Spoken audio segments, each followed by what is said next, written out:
You wake up at 3 a.m. in a cold sweat. That healing session you did yesterday, the one where the client had a complete breakthrough, the one where you felt energy pouring through you like lightning and your brain is screaming, you made it up. You're a fraud. You're taking money from people for parlor tricks. You're just a fraud. And that voice at 3 a.m. in the morning is destroying everything. You're so terrified of being called a fake that you've actually become one. I'm Anne Varney. I'm about to rip the band-aid off the wound that's bleeding your spiritual business to death because you're so terrified of being called a fake that you've actually became one. Not because your gifts aren't real, but because you're so busy questioning them that you've forgotten how to use them powerfully. And now, right now, there are people making 20K a month with half your ability and twice your confidence, while you're lying awake wondering if you're delusional or people are judging you. What are they saying? They're out there changing lives and getting paid very well for it. But the sickest part is your doubt isn't making you more authentic, it's making you useless. Because every time you second guess yourself, you rob someone of the transformation that they desperately need. Look how selfish it is. Every time you downplay your gifts, you send the message that what you do doesn't matter. So in the next few minutes, I'm going to show you how to weaponize your doubt instead of letting it destroy you. And why the most successful spiritual entrepreneurs are the ones who questioned everything and kept going anyway. But first, let me paint you a picture of what your life looks like right now. You have these incredible sessions with your clients, and they tell you you've changed their life. And then you go home, or they go home, and you convince yourself it was just a coincidence, or they were just having a good day, or they were just being nice. Yeah. Meanwhile, your bank account stays empty because you can't charge premium prices for something you're not even sure is real. So you're trapped in that spiritual purgatory, too experienced to pretend you don't have gifts and too scared to own them fully. And it's killing you. It really is. Here's what's really happening when you question if your gifts are real. You're not being humble. You're being a coward. You think questioning your abilities makes you more authentic. But what you're really doing is you're giving yourself an escape route from responsibility. Because if it's not real, then you don't have to charge premium prices. You don't have to guarantee results. You don't have to step into your full power and actually charge people's lives at the level you're capable of. Your doubt isn't protecting you from being a fraud. It's protecting you from being phenomenal. And every day you waste in this mental prison, someone who needs your specific gifts is out there settling for less, suffering longer, paying someone else who doesn't question themselves into numbness. Here's what we're covering. 4 demons that are murdering, especially the doubt ones, that are murdering your spiritual business. The imposter spiral, how your need for proof is proof you're already powerful. 2, the credibility crisis. Why question yourself makes you more trustworthy, not less. And 3, the parallel.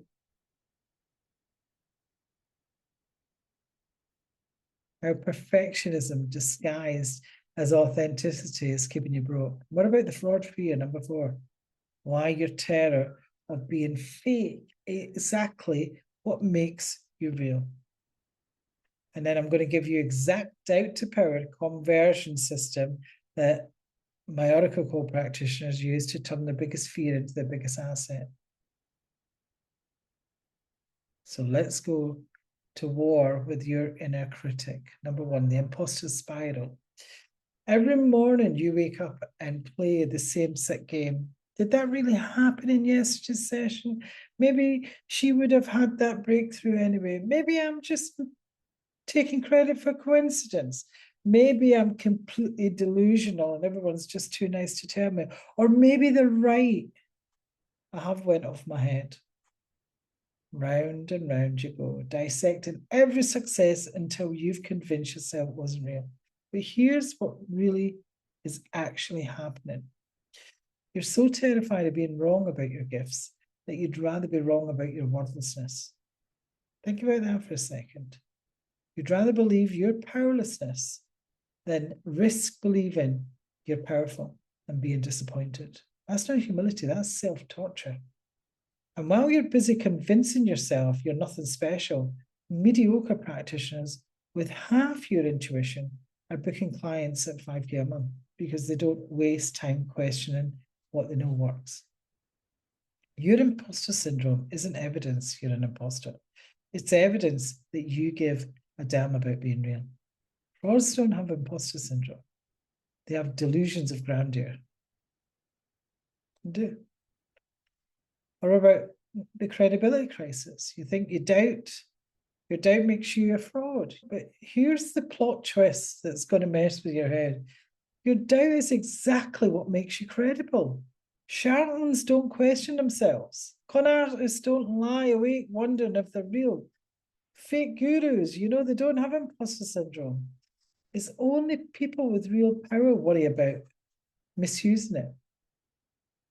It's only people with genuine gifts, that question whether they deserve to have them.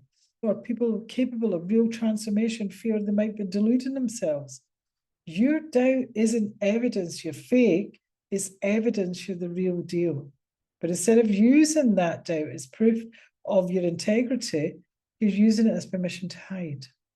And every day you stay hidden, people who desperately need what you have are stuck working with confident frauds instead of questioning masters. Your clients don't want someone who's never questioned their abilities. They want someone who's real, who's questioned everything and still shows up powerfully.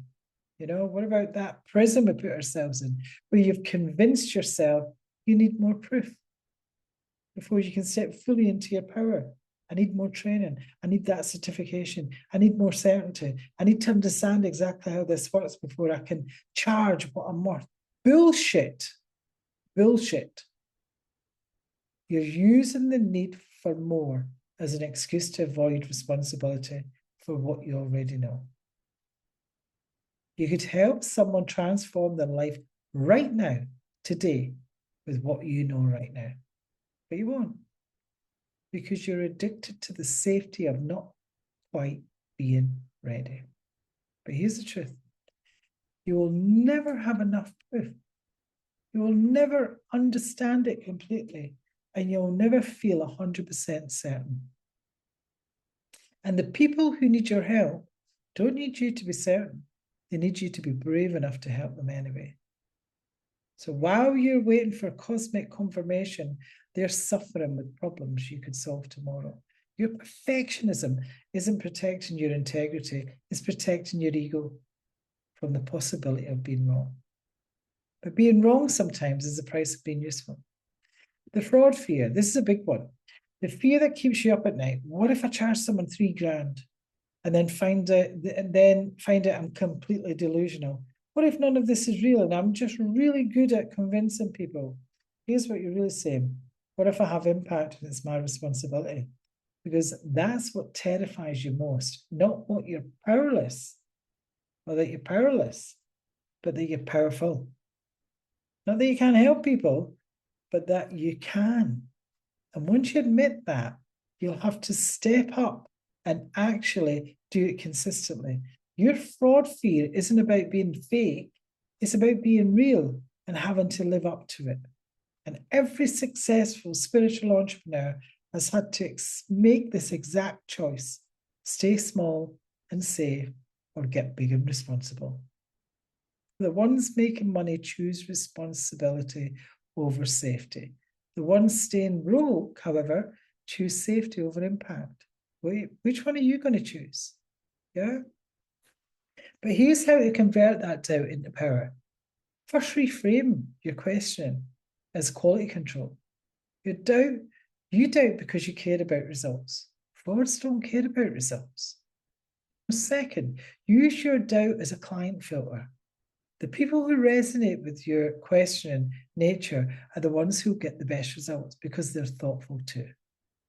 Third, make your doubt part of your story. I question everything, which is exactly why you can trust what I tell you works. People love that shit. Yeah? 4, set result-based guarantees. If you're so worried about being fake, put your money where your mouth is. Real practitioners can afford to guarantee results. And 5, share your doubt journey. Your vulnerability about questioning yourself will attract clients who are also questioning everything. And those are the best clients. But here's what this is really about. You think you need certainty to have integrity, but the opposite is actually true. Certainty without questioning is arrogance. Power without doubt is dangerous. And your doubt is your superpower because it keeps you honest. It keeps you growing. It keeps you connected to your humility. And it also keeps you connected to your humanity while you're doing superhuman things. And the clients who pay the most want someone who's questioned everything and still shows up powerfully. They don't want a guru who thinks they know everything. They want a guide who's walked through the darkness and found the light themselves. Your doubt isn't your weakness, it's your competitive advantage. You can keep torturing yourself with questions that have no answers. You can keep waiting for those cosmic permission slips, and you can keep letting your doubt eat you alive from the inside. Or you can do what every powerful spiritual entrepreneur has done. Feel the fear, acknowledge the doubt, and help the people anyway. Because your doubt isn't the problem. Your refusal to act despite the doubt is the problem. Because your gifts don't need your belief to work. They need your action. And if you're ready to stop letting doubt destroy your destiny, this is exactly what we specialize in the Oracle Code. Our practitioners have all been where you are, paralyzed by questions. Some of them still are. Terrified of being wrong, addicted to staying small, to stay safe. But we'll show you how to use your doubt as proof of your power instead of evidence of your fraud. Check us out, links below. And if this made you uncomfortable, bloody good, perfect, because that means it's working. Subscribe for more spiritual entrepreneurship. I'm not here to make you feel better about your doubt. I'm here to help you weaponize it. Your gifts are real. Your impact is real. And your power is real. Start acting like it.